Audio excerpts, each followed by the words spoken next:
बिस्मिल्लाहिर्रहमानिर्रहीम। अस्सलाम वालेकुम, वेलकम टू कंफर्ट किचन। आज मैं आपको बहुत आसान तरीके से मटन कोफ्ता करी बनाना सिखा रही हूँ। इसमें आपको कोफ्ता को फ्राई नहीं करना पड़ेगा। कोफ्ता की शेप बहुत अच्छी बनती है और कोफ्ता बहुत नरम और जायकेदार होता है।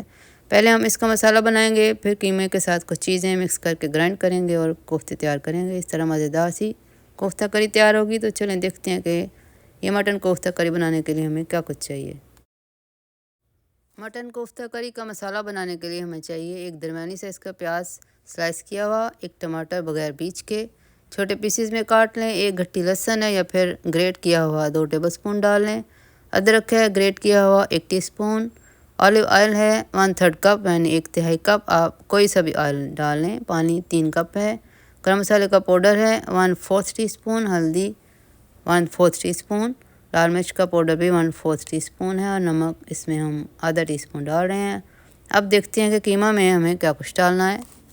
मटन कोफ्ता बनाने के लिए मेरे पास मटन का कीमा है 1.5 पाउंड या फिर आधा केजी से थोड़ा सा ज़्यादा ले लें। बेसन इसमें 2 टेबलस्पून है, नमक 1 टीस्पून डालूंगी मैं, लाल मिर्च का पाउडर है 1/4 टीस्पून, सूखा धनिया पाउडर 1 टेबलस्पून है, गरम मसाले का पाउडर है 1/4 टीस्पून, अदरक हम डालेंगे ग्रेट किया हुआ 1 टीस्पून। इन सब चीज़ों को हम फूड प्रोसेसर में इकट्ठा डाल के पीसेंगे और फिर हम इसके कोफ्ते बनाएंगे।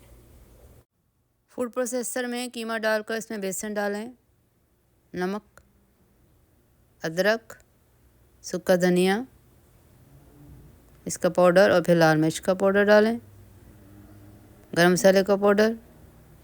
इन सब चीज़ों को 3 मिनट के लिए ग्राइंड करें।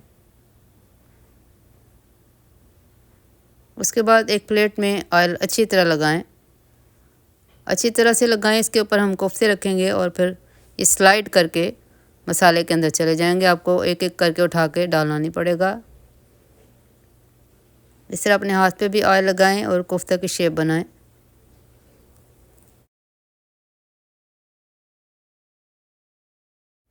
इस तरह से हमारे 13 कोफ्ते तैयार हुए हैं। इनको आप फ्रिज में रखें 20 मिनट के लिए। इतनी देर में हम मसाला बनाना शुरू करते हैं।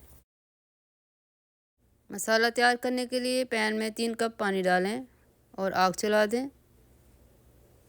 फिर प्याज डालें, टमाटर, लहसुन, अदरक, फिर ऑयल डालें, नमक, हल्दी और लाल मिर्च डालें।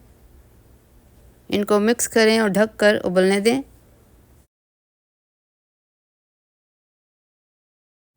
चार मिनट के बाद जब उबलना शुरू हुआ है, अब इसकी आग दरमियानी सी करें और इसको 30 मिनट के लिए पकने दें। 30 मिनट के बाद उबलते हुए मसाले में कोफ्ते डालें। इस तरह से इनको स्लाइड करें, क्योंकि हमने प्लेट पे ऑयल लगाया था, इससे आराम से मसाले में चले जाएंगे। अब इनको चमचा ना लगाएं, बस इस तरह से पैन को मूव करें और सारी साइड से इनको पकने दें। आग तेज़ रखें और ढक्कन बंद करके इसको पकाएं। 10 मिनट से इस तरह तेज़ आग पे पक रहे हैं। इन्होंने अपना कलर भी चेंज किया है। अभी हम इसको 30 मिनट तक और पकाएंगे इसी तरह तेज़ आग पे। 30 मिनट के बाद ये अच्छी तरह से पक गए हैं। अब इसकी आग तेज़ करते हैं और इनको भूनते हैं। कुछ लोग भुने हुए कोफ्ते पसंद करते हैं, आप भुने रख लें या फिर मैं थोड़ा सा पानी डालूँगी, 1 कप और शोरबा बनाऊँगी। तो चलें इनको अब भूनना शुरू करते हैं तेज़ आग पे।